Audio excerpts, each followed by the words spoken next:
하나님이 하시면 능치 못할 일이 없을 줄로 믿습니다. 우리에게 주어진 문제 앞에 주 앞에 조아리게 하시고 문제 앞에 조아리지 않게 하여 주옵소서. 문제를 두려워하고 하나님께 다가가는 것이 아니라 그 문제의 해답이 주님께 있음을 믿고 주님께 고개를 숙이게 하여 주옵소서.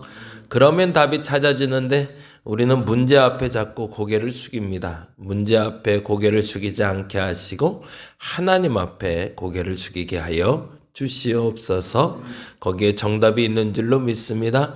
거기에 해답이 있는 줄로 믿습니다. 그렇게 답을 찾아가며 인생의 바른 길을 살아가는 우리 되게 하여 주시옵소서. 오늘도 감사합니다. 고마우신 예수 그리스도의 이름으로 기도드립니다. 아멘, 아멘. 오늘은 예레미야 38장 17절에서 21절.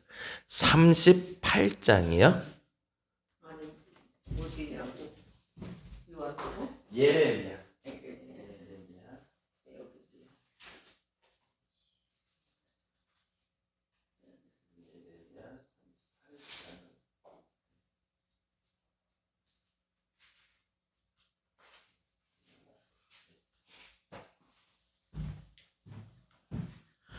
예레미야 36장에서 38장까지 보는 날이고요. 그 중에 예레미야 38장 17에서 21절까지 우리 같이 한 목소리로 천천히 읽도록 합니다.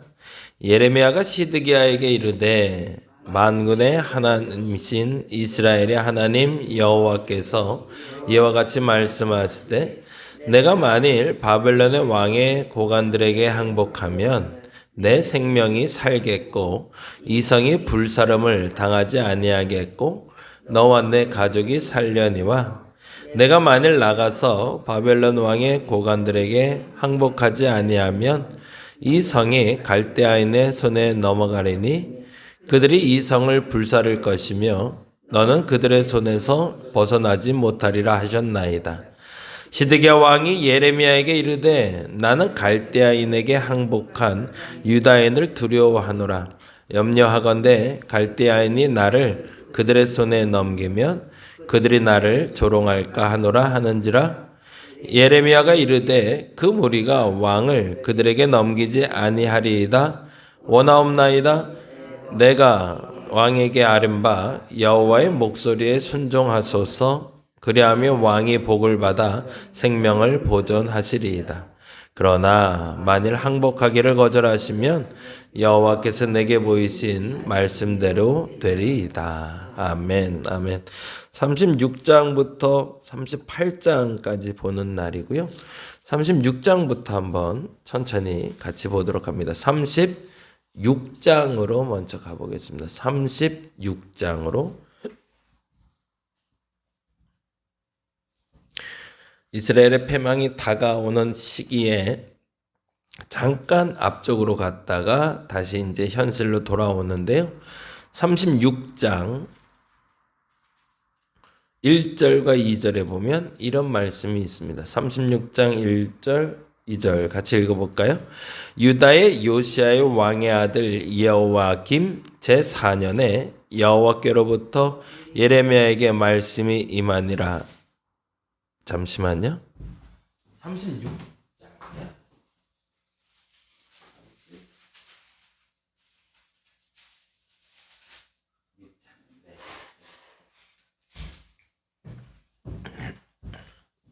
(36장) 1절 2절. 유다의 요시야 왕의 아들 여호와김 제4년에 여호와께로부터 예레미야에게 말씀이 임하니라. 이르시되 너는 두루마리 책을 가져다가 내게 말하던 날 곧 요시야의 날부터 오늘까지 이스라엘과 유다와 모든 나라에 대하여 내가 내게 일러준 모든 말을 거기에 기록하라 라고 되어 있습니다. 그러면서 과거로 잠깐 간 건데요. 시드기야 왕 때 이제 나라가 멸망하게 되는데 그 전에 시드기야의 형 여호와김 시대를 잠깐 얘기합니다. 그러니까 시드기야 때 예고도 없이 갑자기 찾아온 재앙이 아니다라는 얘기를 하고 싶은 거예요. 하나님이 계속 반복해서 나라가 망할 거야. 나라가 망할 거야. 그러니 조심해야 돼. 라고 계속 얘기했는데 너희가 못 알아들었잖아. 라는 이야기를 더 분명하게 하기 위해서 시드기야 때는 말로 했다면 그때는 기록해서 줬잖아. 라는 얘기를 하고 싶은 거예요. 글까지 기록해서 줬는데 그 글도 안 읽어보고 그러고 나서 지금 날 탓하면 안 되지. 라는 이야기를 하고 싶은 게 1절과 2절 말이 됩니다. 그래서 두루마리 책에 예레미야가 글을 기록하고 여호와김에게 보내게 됩니다. 그러고 나서 6절 말씀 볼까요? 6절 말씀 같이 읽어봅니다. 너는 들어가서 내가 말한 대로 두루마리에 기록한 여호와의 말씀을 금식일에 여호와의 성전에 있는 백성의 귀에 낭독하고 유다 모든 성읍에서 온 자들의 귀에도 낭독하라. 그리고 8절 네리야의 아들 바룩이 선지자 예레미야가 자기에게 명령한 대로 하여 여호와의 성전에서 책에 있는 여호와의 모든 말씀을 낭독하니라 라고 얘기합니다. 이때까지는 그래도 희망이 있었다라는 얘기를 하고 싶은 거예요. 그래서 그 기록된 말씀을 읽자 9절에 이렇게 일이 벌어집니다. 볼까요? 9절 유다의 요시야 왕의 아들 여호와김 제5년 9월에 예루살렘 모든 백성과 유다 성읍들에서 예루살렘에 이른 모든 백성이 여호와 앞에서 금식을 선포하니라. 근데 이쯤 되면 이스라엘이 회복될 것 같은데 라고 생각했는데 금식만 선포됐지 그대로 그들이 회개하거나 하나님께로 돌아오지 않았다는 게 문제가 되죠. 때를 다 아는 것 같아요. 뭐를 해야 될 때라는 게 있는 것 같아요. 이번에 자꾸 그 얘기해서 죄송한데 10월 27일 날 이제 큰 기도회? 그래서 광화문에서 모인다고. 그래서 대형 교회들이 지금 중심으로 해서 다들 모인다고 얘기하는데 저는 참 쓸데없는 행동이라고 얘기를 하는데 물론 뭐 그쪽에서 얘기하는 매우 중요한 주제가 있죠. 차별금지법 그리고 여러 가지 뭐 이슈들에 대해서 이야기하겠죠. 또 그것만 얘기하는 게 아니라 이게 아마도 그분들도 그건 있는 것 같아요. 때가 있다. 지금 모여야 할 때다는 안 것 같아요. 모여야 할 때다. 그렇죠? 기독교인들이 모여야 할 때입니다. 나라를 위해서도 모여야 될 때고요. 지금 모여서 뭔가를 하긴 해야 돼요. 그렇죠? 근데 뭘 해야 되냐가 중요한 거죠. 이스라엘 백성들에게 예레미야에게 때가 있다라고 선포할 수 있는 기회가 주어졌고 예레미야를 통해서 이스라엘 백성들 모두가 들었습니다. 때가 됐다. 그래서 금식해야 된다. 회개해야 된다라고. 근데 왜 회개 안 했을까요? 뭘 회개해야 될지 모르겠는 거예요. 죄에 대해서 무감각해진 거죠. 어떤 죄를 회개해야 될 줄 모르겠는 거예요. 날마다 우리는 회개해야 됩니다. 날마다 하나님 앞에 나아가려고 애써야 됩니다. 이유는요, 우리의 죄가 그렇게 늘 깨끗하지 않기 때문에 그렇습니다. 그래서 반복적으로 우리가 소소하게 짓는 죄도 하나님 앞에 고백하고 용서를 구해야 되지만 끊임없이 반복해서 해야 될 죄에 대한 고백도 있고 그리고 오늘 특별히 하나님 앞에 해야 될 죄의 고백들이 있습니다. 그리고 그 죄가 해결되지 않는 한 우리에게는 구원이라는 게 없습니다.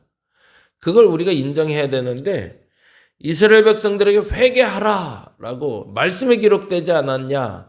그랬더니 그들이 하던 습관대로 금식은 선포했지만 그냥 금식만 선포한 거죠. 그러면 되는 줄 알았거든요. 광화문에서도 많이들 모이겠죠. 분명 많이 모일 것 같아요. 그리고 기도회 하겠죠. 근데 그 다음엔이죠. 그래서 그 다음에 뭘 하고 싶은 걸까요? 그게 우리의 질문이어야 되고요. 우리의 작은 기도회인 이 새벽 기도회도 마찬가지입니다. 왜 왔냐는 거죠. 그 이른 잠을 깨우면서 내가 왜 굳이 여길. 근데 그 이유를 설명을 해낼 수가 있어야 된다는 거죠, 내가. 근데 그 이유를 설명하는 가장 쉬운 방법은 주어를 바꾸는 겁니다. 하나님이 가라 하니까. 내가 가고 싶어서, 내가 하고 싶어서 한다기보다 여기는 그냥 하나님이 가라 하니까. 그러면 명료해집니다. 그리고 그 다음에 조금씩 찾아가시면 되죠. 물론 감사하게도 이번 집회를 통해서도 하나님의 음성을 듣는 분들도 있을 것 같아요. 그래서 그거에 대해서 또 다른 회개가 나올 수도 있고 또 다른 집회가 만들어질 수도 있겠죠. 매우 중요한 건 하나님이 때를 주실 때 그때에 내가 무엇을 해야 될지를 알 수 있는 여러분 되시길 바랍니다. 이 새벽에 나온 이유가 분명히 있는 거죠. 이 새벽을 굳이 나와서 이렇게 기도하는 이유가 분명히 있겠죠. 내가 원하는 것도 있지만 정말 하나님이 원하는 것 무엇인지 아시기 바랍니다. 못 알아듣는 이스라엘 백성들에게 15절에 다시 한번 이 일이 벌어집니다. 15절.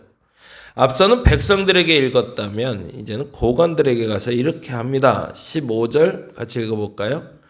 그들이 바룩에게 이르되 앉아서 이를 우리 귀에 낭독하라. 바룩이 그들의 귀에 낭독하며 누구의 귀에? 고관들의 귀에. 이번은 백성들이 아니라 백성들은 금식을 했다고 하는데 이제 고관들은 뭘 하나 볼까요? 16절 볼까요?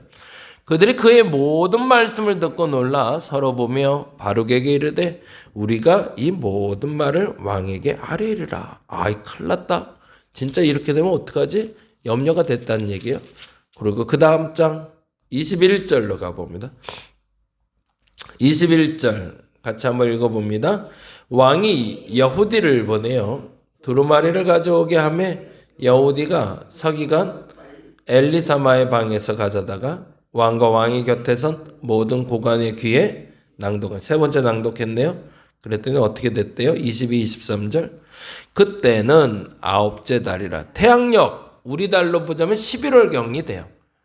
그러니까 지금 여기는 아홉째 달 9월이라고 되어 있는데 우리로는 11월이나 12월경. 그러니까 춥다는 얘기죠. 아홉째 달이라 왕이 겨울 궁전에 앉았고 그 앞에는 불피운 화로가 있더라. 그게 화근이 됐습니다. 23절. 여호디가 서너 쪽을 낭독하면 왕이 면도칼로 그것을 연하여 잘랐다는 얘기죠. 연하여 베어 화롯불에 던져서 두루마리를 모두 태웠더라라고 되어 있습니다. 들을 마음이 없었던 거죠. 백성들에겐 금식도 선포하고 회개하라고 해놓고 정작 고관들은 그 얘기를 들으면서 이 어떡하지? 이 일이 일어나면 어떡하지? 그리고 왕에게 가져갔더니 왕이 듣는 족족히 페이지가 넘어갈 때마다 그걸 잘라서 불에 태워 버렸대요. 관심이 없는 거죠. 그렇게 되던 말던이 아니라 그런 일은 없을 거야 라고 생각했던 거죠. 그러자 예레미야가 자기의 서기관인 바룩에게 시켜서 다시 한번 기록을 해서 기록에 남기게 됩니다. 그 얘기를 36장에 하고 싶었던 거예요. 글로 적어봐야 뭐하냐. 말로 전해봐야 뭐하냐. 행동으로 옮겨지지 않는데 그 행동으로 옮겨지지 않는 신앙에 무슨 열매가 있겠냐라고 얘기하는 거죠. 그리고 37장에 드디어 시드기야가 예레미야를 찾아옵니다. 그리고 3절에 이렇게 얘기합니다. 37장 3절 말씀을 보니 이렇게 되어 있습니다. 시드기야 왕이 셀레마의 아들 여후갈과 마아세의 아들 제사장 스바냐를 선지자 예레미야에게 보내 초청하되 너는 우리를 위하여 우리 하나님 여호와께 기도하라 하였습니다. 거기다 또 줄쳐놓죠. 우리 하나님 여호와께 기도하라. 왜 기도하라고 했을까죠? 주어가 하나님이 사실은 아니에요. 여기도 하나님께 기도해달라고 했지만 이건 단지 하나님은 도구인 거예요. 내 불안함을 해소하기 위한. 내가 다 준비해놨는데 그거에 대해서 하나님도 좀 도와야지 라고 얘기하는 거예요. 내가 다 청소해놨으니까 넌 설거지만 해 라고 말하는 거고, 내가 다 정리해놨으니까 너는 와서 뒷정리 좀 해 라고 말하는 것처럼 하나님한테 내가 다 준비했고 이제 이 위기를 빠져나갈 계기는 다 만들어 놨으니까 이제 하나님 좀 알아서 이제 뒷마무리 좀 해주세요 라고 와서 하는 일. 기도해달라고 요청할 때가 있어요. 언제 기도를 해야 될까요? 문제가 터지기 전에 해야죠. 문제가 터진 후에 기도하면 사실은 답이 없을 때가 많아요. 그렇죠? 문제 다 터졌는데 거기서 뭘 답을 찾겠어요. 문제가 터지기 전에 미리 알고 기도하는 게 지혜로운 거죠. 근데 문제가 터지면 결국엔 결과는 뻔합니다. 그래서 앞서 기도한 것처럼 우리는 문제 앞에 조아립니다. 어떻게든 이 문제만 해결되면 될 것 같아서 그 문제를 해결하기 위해서 해결 방법을 가진 사람이라던가 아니면 문제 앞에 고개를 조아립니다. 그래서 그 문제만 넘어서게 한다면 그리고 그 문제를 내가 받아들일 수만 있다면 해결됐다고 착각합니다. 근데 문제를 해결한 게 그게 아니죠. 그 문제를 내게 허락하신 하나님 앞에 먼저 물어야죠. 이 문제가 내게 왜 왔습니까? 라고. 그러기 위해서는 내 몸 상태를 그리고 내 상황을 내가 미리 알고 있어야겠죠. 그리고 하나님께 기도할 수 있어야 되는데 안타깝게도 그 모든 문제는 내가 다 손에 쥐고 하나님 앞에선 하나님을 도구로 삼아서 내 불안함을 좀 잠식시켜줄 만큼 잠시 기도 좀 해봐. 하나님이라는 분한테.